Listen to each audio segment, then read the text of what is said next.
बिस्मिल्लाहिर्रहमानिर्रहीम। अस्सलाम वालेकुम। कैसे हैं व्यूअर्स? आप लोग सब खैरियत से हैं? मैं वसीम अहमद आज एक नई दुआ और एक नई वीडियो के साथ आपके सामने। आज इस मुख्तसर वीडियो में हम ये कोशिश करेंगे कि एक नई दुआ सीखें, और स्पेशली रमज़ान का महीना है तो रमज़ान से मुतल्लिक़ हम एक दुआ सीखेंगे। और इस मुख्तसर दुआ में हम ये कोशिश करेंगे जानने की कि ये अल्लाह सुब्हानहू तआला के नबी ख़ातमुन नबिय्यीन हज़रत मोहम्मद सल्लल्लाहु अलैहि वसल्लम ये किस वक़्त दुआ पढ़ते थे और इस दुआ की अहमियत क्या है, और रमज़ानुल मुबारक में कौन सी ऐसा मौका है जिस मौके पे अगर दुआ की जाए तो वो रद्द नहीं होती, वो यकीनन कबूल हो जाती है। और इस रमज़ान के महीने में अल्लाह सुब्हानहू तआला की रहमतें और बरकतें नाज़िल होती हैं, और मोमिनों के लिए ये बहुत बड़ी नेमत है। रमज़ानुल मुबारक बहुत बरकतों का महीना है। इसी में अल्लाह सुब्हानहू तआला ने कुरान पाक भी नाज़िल किया, जैसा कि कुरान मजीद में ये आयत आती है कि शहरु रमज़ानल्लज़ी उन्ज़िल फ़ीहिल क़ुरआन हुदल लिन्नास। इसका मफ़हूम तर्जुमा कुछ इस तरह है कि शहरु रमज़ान, रमज़ान के महीने में हमने कुरान पाक को नाज़िल किया जो कि हुदल लिन्नास, जो कि इंसानों के लिए हदायत है। तो इस महीने की बहुत बड़ी फ़जीलत है, इसमें बहुत सी बरक़ात हैं। अगर ज़िंदगी में हमें ये मौका मिले तो हमें ज़रूर इसकी जो रहमतें हैं वो समेटनी चाहिए। इस रमज़ान की जो बरकतें हैं वो यकीनन हमारी उख़रवी ज़िंदगी के लिए बहुत बड़ा एक इनाम है और अल्लाह सुब्हानहू तआला का फ़ज़ल है। तो इस मुख्तसर वीडियो में आज हम ये कोशिश करेंगे कि जो हम रोज़ा रखते हैं, जो रोज़े की बरक़ात हैं वो जब हम हासिल करते हैं तो रोज़ा अफ्तारी के टाइम पे हमें क्या दुआ करनी चाहिए, और ख़ातमुन नबिय्यीन हज़रत मोहम्मद सल्लल्लाहु अलैहि वसल्लम जब अपना रोज़ा इफ़्तार करते थे तो वो क्या दुआ पढ़ते थे। तो सबसे पहले हम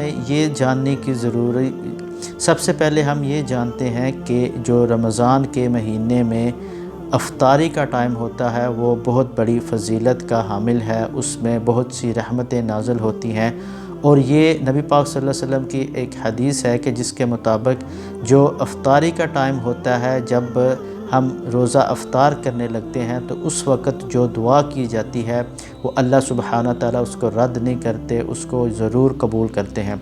तो हमें अफ्तार करते हुए ये इस चीज़ का एहतमाम करना चाहिए कि जब हम अफ्तारी करें तो उससे पहले हम ये मामूल बनाएं कि इस वक्त हम अल्लाह सुब्हानहू तआला से गिड़गिड़ा के और खुशो खुजू से उससे दुआ मांगें, और अल्लाह सुब्हानहू तआला भी यकीनन इससे बहुत खुश होते हैं, क्योंकि जब भी बनी नौ इंसान उसकी मखलूक अल्लाह ताला की जो मखलूक है जब उससे दुआ मांगती है तो अल्लाह सुब्हानहू तआला को बहुत खुशी होती है।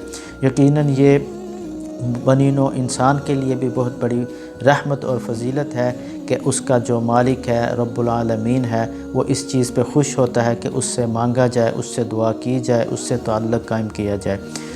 जब भी अफ्तार का टाइम हो तो हमें ये इस चीज़ का एहतमाम करना चाहिए कि हम अल्लाह सुब्हानहू तआला के साथ अपना ताल्लुक़ कायम करते हुए उससे दुआ मांगें, और यकीनन वो दुआ कबूल होती है।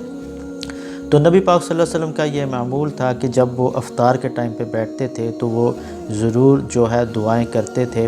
तो अफ्तारी के टाइम जब रोज़ादार जब अफ्तार करने लगता है तो उस वक़्त भी नबी पाक सल्लल्लाहु अलैहि वसल्लम जो दुआ पढ़ते थे वो भी बहुत मुख्तसर है और बहुत ही जामे दुआ है।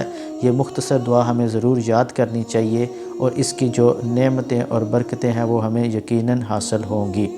तो ये दुआ कुछ इस तरह है, आप भी इसको ज़रूर याद करें और इसको पढ़ा करें, और अल्लाह सुब्हानहू तआला की जो रहमतें हैं वो इससे हासिल करें। बिस्मिल्लाहिर्रहमानिर्रहीम। अल्लाहुम्मा लका सुम्तु व अला रिज़्क़िका अफ़्तरतु। इसका मफ़हूम तर्जुमा कुछ इस तरह है कि ए अल्लाह, मैंने तेरे लिए ही रोज़ा रखा और तेरे दिए हुए रिज़्क़ से ही मैं इसको इफ़्तार करता हूँ। तो देखिए इस चीज़ का हम ये इकरार कर रहे हैं कि हमने अल्लाह सुब्हानहू तआला की खुशनुदी के लिए जो सारा दिन रोज़े का टाइम गुजारा, सहरी से लेके इफ्तार तक, वो अल्लाह सुब्हानहू तआला की खुशनुदी हासिल करने के लिए किया।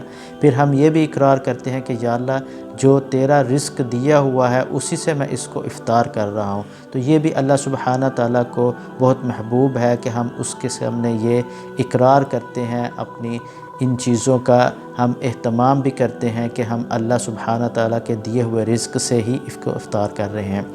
تو آپ لوگ بھی اس کو ضرور پڑھا کریں، اس کی جو برکات ہیں وہ حاصل کریں، اور اس سے جو اللہ سبحانہ تعالیٰ کی خوشنودی ہے وہ یقیناً آپ کو حاصل ہوگی۔ اور افطاری کے ٹائم پہ جو دعا کی جاتی ہے وہ رد نہیں ہوتی، تو ہمیں ضرور اس ٹائم پہ دعا کرنی چاہیے۔ We will meet with another دعا with another video۔ تب تک آپ اپنا خیال رکھیں، مجھے بھی دعا میں یاد رکھیں۔ السلام علیکم ورحمۃ اللہ وبرکاتہ۔